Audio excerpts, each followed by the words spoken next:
Captain Evan Mercer had led enough off-world recoveries to know one simple truth: silence was never natural. Not in space. Not on alien moons. And especially not here, on Kepler 442b's frozen satellite, where even the wind sounded like broken glass scraping across stone. But what he was seeing now wasn't silence. It was erasure. Confirmed telemetry loss, Mercer said into his helmet MIC, though he already knew the answer. Static. Nothing but a flat, dead hiss where the expedition sensor network had been moments ago. Behind him, the excavation team stood in a half-circle around the bore site. Massive industrial heaters roared against the ice wall, their orange glow carving trembling shadows into the frozen terrain. 3 days of drilling, melting, and controlled fracturing had brought them here, deep beneath a glacier that had never seen sunlight. And now, everything had stopped responding. Technician Cole Harper knelt beside a collapsed drone, tapping its console. The screen flickered once, then went dark again. No signal from orbital relay, Cole said. His voice carried that thin edge Mercer had learned to recognize, the edge between confusion and something worse. Not even a ping. It's like the entire comm band just got wiped. Mercer frowned. EMP? Cole shook his head immediately. No spikes. No radiation burst. No atmospheric anomaly. It's not interference. It's absence. That word settled uncomfortably in the air. Absence. Mercer turned back toward the ice wall. It was enormous, towering, jagged, layered with centuries of pressure and trapped gas bubbles that sparkled like dead stars. But now, after days of controlled melting, a section of it had begun to change. Not melt. React. A thin crack snaked through the exposed face, glowing faintly from within. Not with heat, but with a dim, rhythmic pulse. Mercer stepped closer. Everyone back 10 meters, he ordered quietly. No one moved immediately. They were all staring at the same thing he was now seeing. A rhythm. Slow. Deliberate. Like a heartbeat buried beneath kilometers of frozen stone. Cole whispered, almost unwillingly, "Sir, that's not geothermal activity." "I know," Mercer replied. The pulse came again. Strong enough now that the ice surface vibrated in response. Fine fractures spidered outward, branching like veins across glass. The sound followed a half-second later, not heard through air, but felt through the ground. A low, resonant thump that seemed to bypass ears entirely and settled directly in the chest. One of the junior engineers stumbled backward. "That's impossible," she said. "There's nothing alive down there. Nothing should be alive down there." Mercer didn't answer. Because something in him had already started calculating the implications. They had chosen this site because it was geologically stable. No volcanic activity. No tectonic drift. No biological signatures detected in orbital scans. A dead world under a dead moon. And yet something had been waiting beneath it. The pulse quickened. Thump. Thump. Thump thump. Cole stepped closer again, despite himself. "Captain, the pattern's changing." Mercer watched the ice carefully. "How?" "It's responding," Cole said. "To us." That was when the instruments failed completely. Every suit display flickered, then dropped to black. The excavation lights dimmed for a second, then stabilized, but the drones all collapsed at once, falling limp where they hovered. Even the backup generators gave a low mechanical groan, like something had reached inside their systems and gently pressed them into submission. No explosions. No overloads. Just shut down. And in that absolute technological silence, the heartbeat beneath the ice grew clearer. Closer. Mercer raised his hand slowly. "Fall back. Now." But the order came too late. A section of the ice wall moved. Not cracked. Not shattered. Shifted. As if something inside had turned its body after a very long sleep. A deep fracture formed vertically across the surface. Then another. Then a network of glowing seams spread outward, tracing a pattern too precise to be natural. The ice didn't break like rock under stress, it unfolded like a sealed container finally unlocking after centuries of patience. Cole took an involuntary step back. "Sir, I don't think we're digging this up." Mercer didn't respond immediately. His visor recorded everything, but his instincts were louder than any sensor feed. The pulse had stopped being just vibration. Now it carried structure. Intent. Almost, awareness. And then it happened. A section of the ice wall collapsed inward, not outward, and the entire excavation site inhaled. A rush of cold air exploded from the opening, carrying with it a scent that should not have existed after 1,000 years sealed beneath frozen methane layers. Ozone. Organic compounds. Something alive. The interior of the glacier was not empty. It was built. Smooth curved surfaces replaced raw ice. Walls shaped in perfect arcs, too precise to be formed by natural pressure or erosion. The chamber beyond was vast, far larger than the external geology should have allowed. And at its center, something pulsed. Mercer raised his rifle instinctively, though every part of him hesitated. It wasn't a weapon he was looking at. It was an egg. Or something like one. Black. Veined. Semi-translucent in places where faint light moved beneath its surface like slow lightning. And it was breathing. The chamber's temperature dropped another few degrees, but Mercer barely felt it. Because the moment he stepped forward, the thing inside reacted. The pulse stopped. Everything stopped. Even the wind outside seemed to hesitate. Then, inside his helmet, not through radio, not through speakers, but directly in his mind, a voice formed. Not human. Not mechanical. Something in between. Human. A pause. Long enough to feel like it had been waiting centuries just to say that word. Finally returned. Captain Evan Mercer had faced hostile worlds before. He had stood under alien skies that burned green, walked through ruins that predated humanity by unknown ages, and watched entire survey teams lose their minds when confronted with things that shouldn't have survived cosmic time. But nothing had prepared him for a place that felt designed to recognize him. The chamber beneath the ice was impossible in every sense he trusted. Not carved. Not eroded. Not grown. Composed. The walls curved in continuous arcs that defied natural fracture angles. No tool marks, no crystallization patterns, no stratified layers of ice or rock. Instead, the entire space resembled something printed rather than formed, like reality itself had been reshaped and then frozen into place. Mercer stepped down the fractured slope, boots crunching softly against black ice that had turned glass smooth as soon as it entered the chamber's boundary. Behind him, Cole Harper hesitated at the threshold. "Captain," Cole's voice trembled slightly. "This geometry isn't random. It's structured. Like a signal." Mercer didn't answer. His visor was already overwhelmed. Every scan he ran returned the same result: unknown substrate. No mineral classification. No molecular match.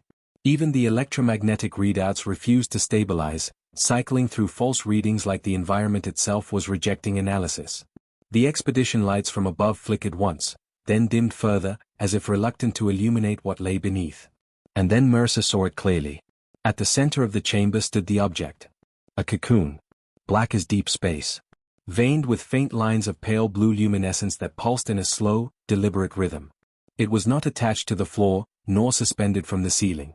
It simply existed there, as if gravity had agreed to ignore it. Around it, faint concentric patterns etched into the floor spiraled outward like ripples in frozen water. Cole whispered from behind him, "That's not natural biology, that's containment architecture." Mercer raised a hand slightly. "Don't touch anything." "I wasn't going to," Cole said quickly. But he didn't step back either. The cocoon pulsed again. Thump. A vibration passed through the chamber, not through air or ground, but through thought itself. Mercer felt it behind his eyes, like pressure forming inside his skull. Then the voice returned. Not loud. Not aggressive. Patient. Human, finally, returned. Cole froze completely. "Sir, did you hear?" "Yes," Mercer said quietly. But it wasn't a question of hearing anymore. It was communication without medium. The same phenomenon had been recorded only once before, during the Varelian signal collapse event. Classified, buried, and never fully explained.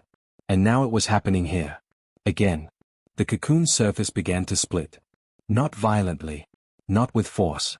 But with precision, as if it had been waiting for permission that had finally been granted. A seam formed along its length, glowing faintly as it widened. The chamber filled with a soft hum that bypassed hearing entirely and settled into bone vibration. Cole took an involuntary step back. "It's opening itself."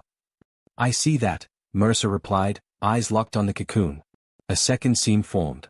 Then a third. The structure unfolded like lead petals, revealing a dim interior filled with suspended light, like bioluminescent fluid held in zero gravity. And within it, movement. Small. Deliberate. Alive. The hatchling emerged slowly, unfolding from the cocoon's interior like something waking from an extraordinarily long sleep. It was not large. Barely the size of a human child. Its body was semi-translucent, its inner structure faintly visible beneath skin that shimmered with internal currents of light. Thin, delicate limbs supported it as it steadied itself for the first time in what felt like eternity. It blinked and looked directly at Mercer. The chamber's ambient hum shifted immediately.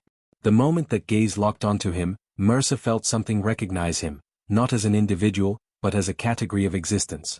The hatchling tilted its head slightly. "You are not the first human I waited for," it said. Cole's breath caught. "Waited for? That thing knows us." Mercer didn't respond. His mind was already running probabilities, none of which made sense. No known species should have been able to survive isolation for this long. No biological system should have been capable of maintaining cognitive continuity across millennia without decay. Unless it hadn't been alone. The hatchling stepped forward. Its movement was unsteady at first, like muscle memory returning after centuries of disuse. Each step caused faint ripples in the chamber's light patterns, as if reality itself was reacting to its presence. Cole raised his scanner instinctively. The device immediately shut down. "Everything's dead again," Cole muttered. "It's suppressing electronics, or rewriting them." The hatchling paused. Its eyes shifted slightly toward Cole, then back to Mercer. "They all said the same thing," it continued softly. "The ones before you." Mercer felt something cold settle in his chest. "The ones before us." The hatchling nodded once. Slowly. Almost sadly. "They came. They promised. They left." A pause. Long enough for the chamber's hum to deepen. "And I remained." The cocoon fragments behind it began to retract into the walls, as if the chamber itself was sealing its own history away. Mercer lowered his rifle slightly, not out of trust, but out of necessity. There was no target in the conventional sense. Nothing to aim at that made sense within any known framework of hostility. This wasn't an encounter. It was a continuation.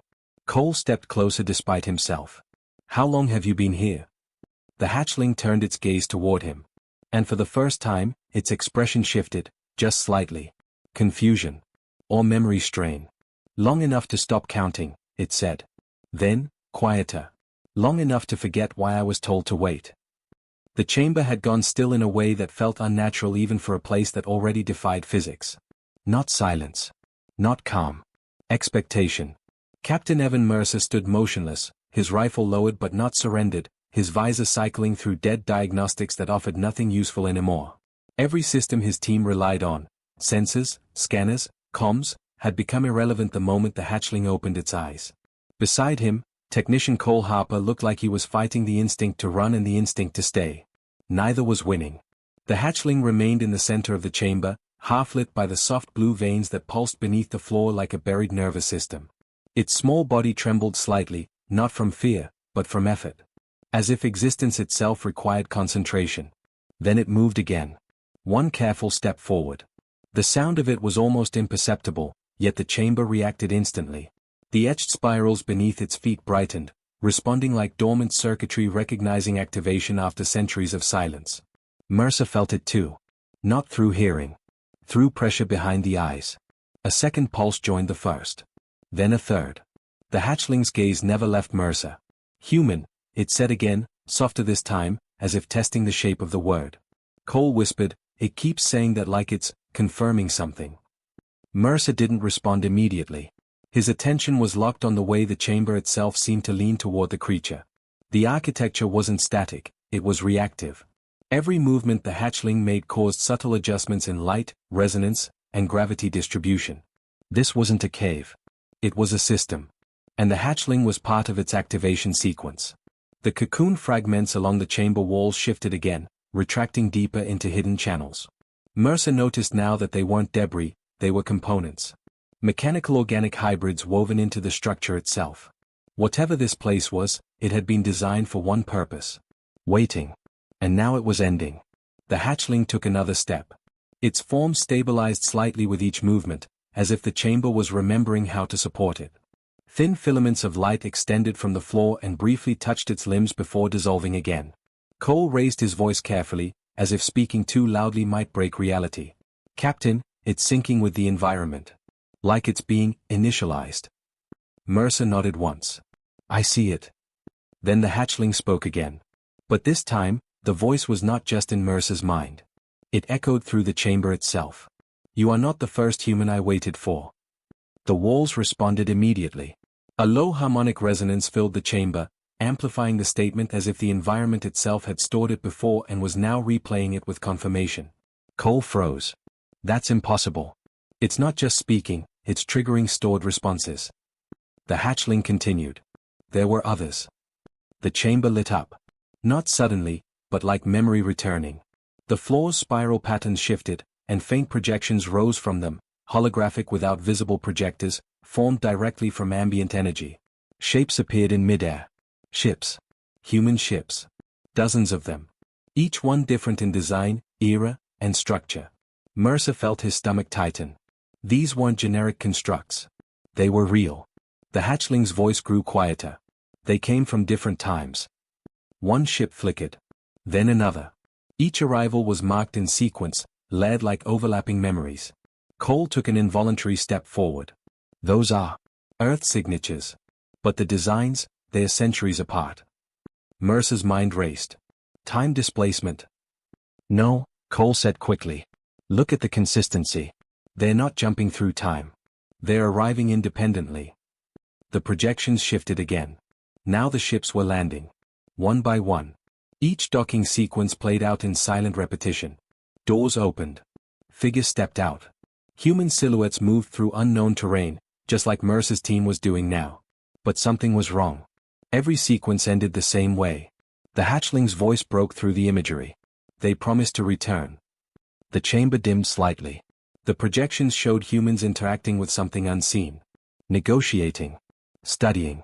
Building temporary camps near structures similar to the one Mercer stood in now. Then the tone of the memory shifted. Fast-forwarded fragments. Distress signals.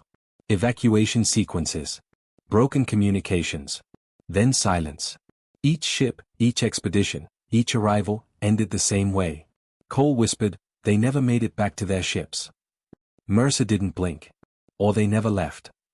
The hatchling's gaze lowered slightly, as if the weight of the memory was pressing down even on it. "They said they would return for me," it continued. The chamber flickered. The projections showed final transmissions. Human voices distorted through static, repeating fragments of reassurance. "Hold on. We're coming back. Stay where you are." Then nothing. The images collapsed into darkness. The chamber returned to its dim blue glow. Silence followed, but it was no longer empty silence. It felt like something had been spoken into it and never answered. Cole swallowed hard. "Captain, how long has this thing been here?" Mercer didn't answer immediately. He was staring at the hatchling now. Not as a biological anomaly. Not as a threat. But as a record. A living archive of abandonment. The hatchling lifted its head again. "I stopped growing," it said quietly. "Because I kept waiting." The chamber responded with a deep, slow pulse. Thump. Like a memory heartbeat. Mercer felt it resonate through his bones. The hatchling took another step closer. And now Mercer noticed something new. The light patterns in the chamber were no longer random. They were aligning around the creature, forming a structure that looked less like architecture and more like a system rebooting after centuries of dormancy. Cole backed away slightly. "Sir, this place is powering up. Not reacting, activating." Mercer finally spoke, voice low. "Activating what?" Cole hesitated. "Something that was designed to wake up when the subject it was waiting for returned." The hatchling looked up at Mercer again. And this time, its voice carried something different. Not recognition. Not sadness. But confirmation. "You are later than expected," it said. The chamber no longer felt like a discovery site. It felt like a system that had just recognized it was no longer alone. Captain Evan Mercer stood at its center, his rifle lowered but his awareness razor-sharp. Around him, the environment had shifted from passive architecture to something disturbingly responsive. Every pulse from the floor now arrived with intent, as if the structure beneath the ice had been waiting for a specific variable to return to its equation. Beside him, Technician Cole Harper had stopped reporting readings altogether. His visor displayed nothing but repeated system failures, each one identical, each one meaningless in isolation but terrifying in accumulation. "Everything's gone blind," Cole muttered. "It's like the chamber refuses to be measured." Mercer didn't answer. He was watching the room itself. The smooth curved walls, impossible in their precision, were no longer static. Subtle lines of light moved beneath their surface like veins slowly awakening. The chamber was not reacting to them anymore. It was reacting through them. At the center stood the hatchling. It was no longer fragile in appearance. The earlier instability had faded, replaced by a quiet, deliberate presence. Its translucent body shimmered faintly, as if it were both physical and projected at the same time. And it was watching Mercer. Not scanning him. Recognizing him. The floor beneath it brightened in concentric rings, each one expanding outward like ripples in frozen water. The chamber responded to its presence the way a locked system responds to a valid key. Cole took a cautious step back. "Captain, the structure is sinking to it. Not us. It." Mercer nodded once. "I see it." Then the hatchling spoke again. "I was told to wait." The chamber responded instantly, echoing the phrase through lead harmonics. The words were no longer just speech, they were activation phrases embedded in the environment. The air itself seemed to listen. The floor projections returned. But this time, they were sharper, more structured, less like memory and more like data retrieval. Images unfolded across the chamber, human ships arriving across vastly different eras. Early expedition craft with primitive propulsion systems. Later vessels with sleek interstellar architecture. Even more advanced designs that Mercer did not recognize from any known Federation registry. Cole's voice tightened. "Those ship designs span centuries. Maybe more." Mercer frowned. "So either this site has been active for longer than recorded history, or something is manipulating the timeline." The hatchling tilted its head slightly, as if acknowledging the observation. "They all arrived," it said. The projections shifted. Now Mercer saw the landings more clearly. Human teams stepping into environments identical to this chamber, though each version slightly altered, built, rebuilt, or reinterpreted by successive arrivals. They studied. They examined. They attempted communication. And always, eventually, they left. Cole swallowed. Why would they keep returning to the same site if nothing worked? The hatchling answered immediately. "Because I remained." The chamber dimmed briefly, as if absorbing emotional weight. Mercer's eyes narrowed. And they knew that. The projections flickered again. This time, Mercer saw something different: communication logs. Distorted audio fragments. Human voices repeating instructions across generations. "Do not abandon the site. It must remain active. The seed must persist." Cole stepped closer, voice low. "That's not exploration protocol, that's containment language." Mercer felt a cold realization forming. Or preservation. The hatchling moved forward, each step perfectly synchronized with the chamber's pulsing light. "They promised return," it said. The floor responded with a deep harmonic thrum. But return never came. The projections collapsed into a single repeating loop: arrival, interaction, departure. Each cycle identical in structure, only differing in technology and time. Cole looked unsettled. "It's not just recording history, it's enforcing repetition." Mercer finally spoke. "No. It's learning expectation." The hatchling paused. That seemed to register. For the first time, something like uncertainty flickered across its expression. "Expectation is all I was given." The chamber reacted. A slow expansion of light spread outward from the hatchling, as if the structure itself was re-evaluating that statement. Mercer stepped forward slightly, lowering his weapon further, not in trust, but in understanding that violence was irrelevant here. "This wasn't an abandoned experiment," he said quietly. "It was a long-term system with a single condition: wait for humans." Cole's voice was barely audible. "And we just triggered it."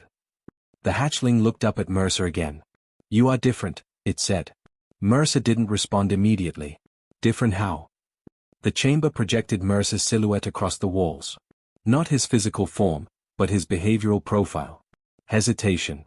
Analysis. Delay. The hatchling continued. The others arrived with certainty. A pause. You arrive with doubt. Cole let out a short, nervous laugh. That's not a great qualification for cosmic survival. Mercer ignored him. His attention was fixed on the implications. If certainty had been the trigger for previous failures, then doubt meant unpredictability. And unpredictability meant the system was encountering a new variable. The hatchling stepped closer. The chamber's lights tightened around it. "I stopped growing," it said softly. "Because growth requires completion." The floor pulses deepened. And completion requires return. Mercer felt the structure around him subtly shift again, not physically, but conceptually. Like the chamber was no longer just showing history. It was preparing for continuation. Cole whispered, "Captain. I think it's not waiting anymore." Mercer nodded slowly. "I think it's deciding what happens next." The chamber had changed its tone. That was the only way Captain Evan Mercer could describe it. Not its structure. Not its lighting. Not even its gravity-altering behavior. Its intent. Everything around them now felt like a system transitioning from passive observation into active decision-making. The glowing spiral patterns across the floor no longer pulsed randomly, they were synchronized, like a countdown without visible numbers. Beside Mercer, Technician Cole Harper stood rigid, his breath controlled only by discipline. His visor was still useless, but that no longer mattered. The chamber was no longer hiding itself from sensors. It was operating beyond them entirely. At the center, the hatchling stood still. No longer fragile. No longer uncertain. It had settled into presence the way something does when it finally stops waiting for permission to exist. And yet its voice remained quiet. Almost gentle. "You are later than expected." The words echoed through the chamber in lead harmonics, but Mercer no longer reacted to the strangeness of how they were spoken. That threshold had already been crossed. Now he focused on meaning. Cole broke the silence first. "Later than expected for what?" The hatchling did not look at him. Its attention remained fixed on Mercer. "For return." The chamber responded immediately. The spiral patterns tightened inward, compressing light toward the center like a system focusing power into a single node. The walls began revealing deeper layers, structures beneath structures, like the chamber had been built not once, but recursively over something far older. Mercer took a slow step forward. "Return of what?" The hatchling tilted its head slightly. "Human continuity." That phrase landed heavier than anything before it. Cole whispered, "That's not biological terminology, that's systems engineering language." Mercer agreed silently. This wasn't a creature speaking in instinct or emotion. It was referencing a framework. A protocol. The chamber projections returned again, but this time, they were different. No longer fragmented history. No longer disconnected expeditions. Now it showed something larger. A sequence. Humanity, across centuries, interacting with a single persistent structure hidden beneath ice layers on multiple worlds, not just this moon. The realization hit Mercer slowly at first, then all at once. This wasn't a local anomaly. It was a distributed system. Cole's voice sharpened. "Captain, this isn't one site. It's a network." The hatchling stepped forward again, and the chamber responded instantly, expanding light pathways beneath its feet. "I was placed to ensure continuity," it said. The projection above them shifted. Mercer saw it clearly now. Construction sequences. Not natural evolution, not accidental formation. Purposeful deployment of identical chamber structures across multiple celestial bodies. Each one seeded, each one dormant, each one waiting. Waiting for humans. Cole backed up slightly. "That means every time we thought we found something ancient, it was part of a system we never understood." Mercer's jaw tightened. "Or something we were never meant to fully activate." The hatchling paused. For the first time, its voice carried something slightly different. Not confusion. Not sadness. But evaluation. "You hesitate." The chamber responded immediately, dimming slightly as if acknowledging the observation. Mercer didn't deny it. "That's correct." The hatchling processed this. The others did not hesitate. Cole muttered, "That's starting to sound like a disadvantage for survival." Mercer ignored him. "And what happened to them?" The chamber projections answered before the hatchling did. Ships arriving. Humans interacting. Systems activating. Then collapse, not destruction, but withdrawal. Every group leaving. Every expedition abandoning the structure after partial activation. Never completing the sequence. The hatchling's voice softened. "They left me incomplete." A pulse spread through the chamber. Deeper than before. The floor patterns shifted again, revealing something Mercer hadn't noticed earlier, a central command layer embedded beneath all others. It was waiting. Not for activation. For authorization. Cole's eyes widened. "Captain. I think this thing isn't just an archive or a creature. It's a locked process." Mercer understood now. This wasn't about survival. It wasn't even about observation. It was about execution of a long-delayed directive. The hatchling stepped closer to Mercer until it stood directly beneath him, looking up. "Will you complete what they started?" The chamber went still. Even the light seemed to hold its breath. Mercer felt the weight of the question settle fully now. Not as a metaphor, but as a functional requirement of the system they were inside. Completion meant activation. Activation meant consequences. Cole looked at Mercer sharply. "Captain, we don't know what complete actually triggers." Mercer didn't answer immediately. His gaze remained on the hatchling. On the waiting system. On the thousands of years of silence that had been built into expectation. Finally, he spoke. Calm. Controlled. "We don't complete unknown systems blindly." The chamber reacted instantly. The spirals dimmed slightly. A deviation. The first recorded deviation in its cycle. The hatchling blinked slowly. And for the first time, it waited for a different answer.